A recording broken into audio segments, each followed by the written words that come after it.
हाँ सुनिए, देखिए मैं अतीकुर रहमान जी की बात का बिल्कुल टेक्निकल आंसर दे रहा हूं, फैक्चुअल आंसर दे रहा हूं। सीए एनआरसी पे जिस समय दिल्ली के दंगों के ऊपर डिबेट हुई, राज्यसभा में वह विषय हमने शुरू किया था भारतीय जनता पार्टी की तरफ से, और उस समय नेता प्रतिपक्ष गुलाम नबी आजाद साहब ने, जब गृह मंत्री जी ने अपना फाइनल वक्तव्य दिया तो उन्होंने कहा कि एनआरसी का तो अभी किसी प्रकार का कोई प्रारूप ही नहीं बना है। तो गुलाम नबी आजाद साहब ने खड़े होकर पूछा कि आप ये कह रहे हैं कि अभी एनआरसी का कोई प्रारूप नहीं बना है, इसलिए अभी कुछ नहीं होने वाला है। अमित शाह जी ने बतौर गृह मंत्री का हां, तो नेता प्रतिपक्ष का ऑन रिकॉर्ड है, जाके आरटीआई लगा के या आप सीधे वेबसाइट से चेक कर सकते हैं। उन्होंने कहा ठीक है, यदि गृह मंत्री ने यह फ्लोर ऑफ द हाउस पे कहा है कि एनआरसी का तो अभी कोई प्रारूप बना ही नहीं है, यदि प्रारूप बनेगा तब हम उसके ऊपर ऑब्जेक्शन करेंगे, प्रारूप नहीं बना तो मैं इनकी बात यकीन करते हुए अपनी बात वापस लेता हूं। अब बताइए साहब, जाके चेक कर लीजिए proceeding in the house March 2020। ठीक है Atiq 30 second, Atiq 30 seconds, then Dharmendra Malik and Waris Rizwan. मुझे तो वारिस भाई मैं आ रहा हूं आपके पास। देखिए बात बिल्कुल साफ हो गई कि कभी भी एनआरसी का कानून ये प्लेस करेंगे पार्लियामेंट के अंदर, यानी CAA followed by NRC. Assam के अंदर पूरी कोशिश इन्होंने की, एनआरसी फेल हो गया, उसके बावजूद पूरी इंडिया पे लागू करने के लिए तैयार बैठे हैं। इसीलिए हमारा प्रोटेस्ट जारी रहेगा, हर शहर के अंदर शाहीन बाग होगा, ये हमारा आश्वासन है आपको। ठीक है ओके।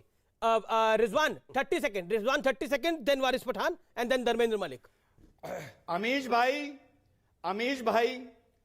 145 पिटीशन पड़ी थी एनआरसी के विरोध सुप्रीम कोर्ट में। सुप्रीम कोर्ट ने कहा जो 19 असम पर है उनको अलग कर दीजिए, क्योंकि असम की एनआरसी डिफरेंट सर्कमस्टांसेस में है और भारत की अलग है। गवर्नमेंट ने इस बात का एहतराम किया और कहा यस, असम की कंडीशंस पूरे भारत पर लागू नहीं होंगी।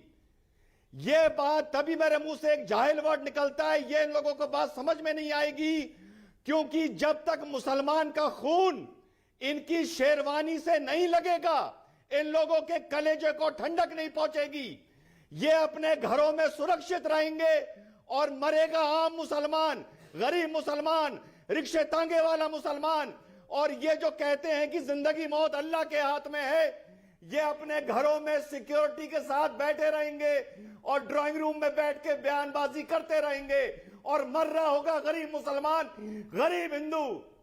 जी वारिस पठान, जो बयान दिया वो उत्तेजना वाला इसलिए है क्योंकि उसमें यह कहा जा रहा है कि देखिए अब नहीं उतरे तो वो एक तरह से धमकी है और एक तरह से उत्तेजना है।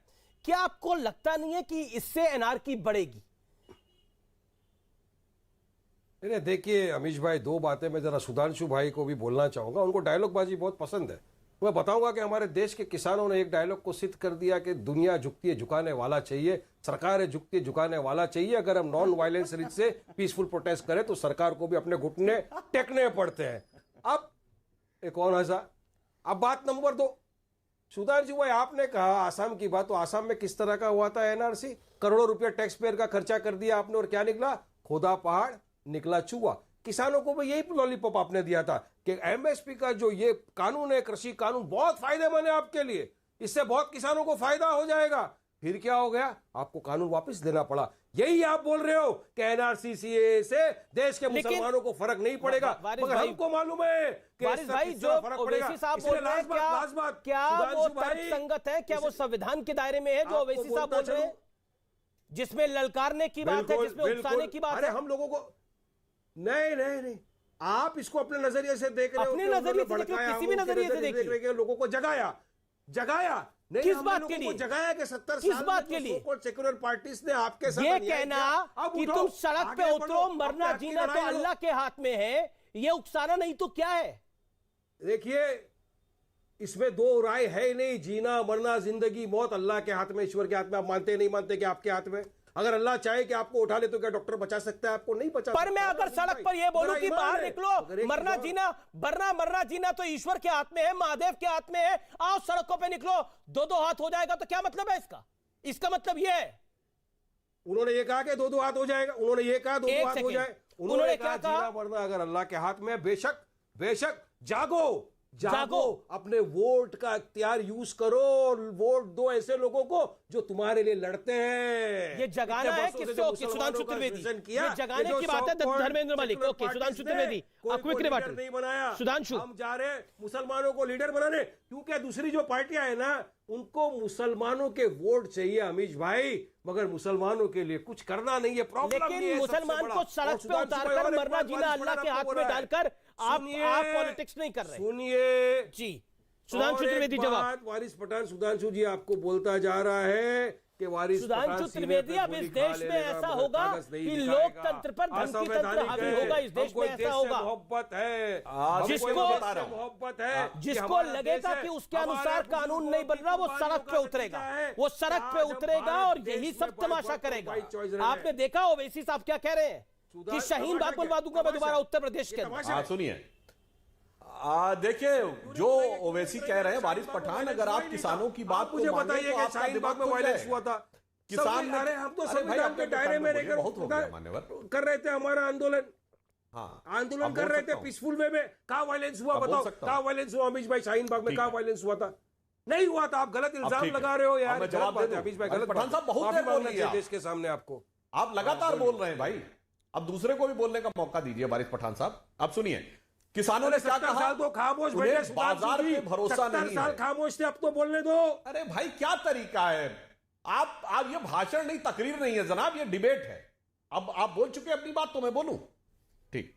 अब देखिए किसानों ने क्या कहा, उन्हें बाजार पे भरोसा नहीं है, उन्हें सरकारी मंडी पे भरोसा है, सरकार के दामन पे भरोसा है, बाजार पे नहीं। एक बार आप कहिए कि आपको भी सरकार के दामन में महफूज हिफाजत महसूस होती है, तो हम आपकी बात पर भी विचार करने को तैयार हूं। और जो कुछ ओवैसी ने कहा अमीश भाई, मैं आंशिक रूप से उससे सहमत हूं।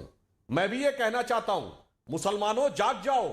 ये वही उत्तर प्रदेश है जहां 1931 के सेंसस में भारत की साक्षरता दर 8%, उत्तर प्रदेश में 7%, सैयद मुसलमानों में 24% थी। जहां 1947 में तुम ब्यूरोक्रेसी में 20% थे, जहां पर एक से एक आलिम फाजिल मुसलमान होते थे उत्तर प्रदेश में। चाहे मजरूर सुल्तानपुरी हो, शकील बदायूनी हो, कैफी आजमी हो, बड़े बड़े शायर होते थे, बड़े बड़े राष्ट्रभक्त होते थे। अशफाक उल्लाह खां हो, या नौशेरे का शेर ब्रिगेडियर उस्मान हो, या खेमकरण का शेर अब्दुल हमीद हो। इधर उधर की बात ना कर। हो गया मुसलमानों, तुम्हारे सामने अबू सलेम, छोटा शकील, अतीक अहमद, मुख्तार अंसारी और तुम्हारी साक्षरता दर राष्ट्रीय परिषद के ठीक है ऐसे ही लोगों ने तुमको गरीबों, गुर्बत, मुफलिसों, मजलूमियत और जहालत में ढकेला है। इसलिए मैं कहता हूं मुसलमानों खड़े हो जाओ, अपनी हकीकत को समझो कि इन्होंने तुम्हारे लिए बर्बादी का यह मंजर मुस्तकबिल किया है। इससे बाहर निकलो तो तुम्हें हकीकत में समझ में आएगा कि सबका साथ, सबका विकास। ठीक है धर्मेंद्र मलिक, ठीक है सुधांशु, मैं आपका रुख करूंगा दोबारा। मैं धर्मेंद्र मलिक, जब किसान आंदोलन चल रहा है और पीछे भी शाहीन बाग ने आपका समर्थन किया था, तो अब अगर शाहीन बाग का मूवमेंट खड़ा होता है तो धर्मेंद्र मलिक आप लोग भी तो समर्थन कर देंगे?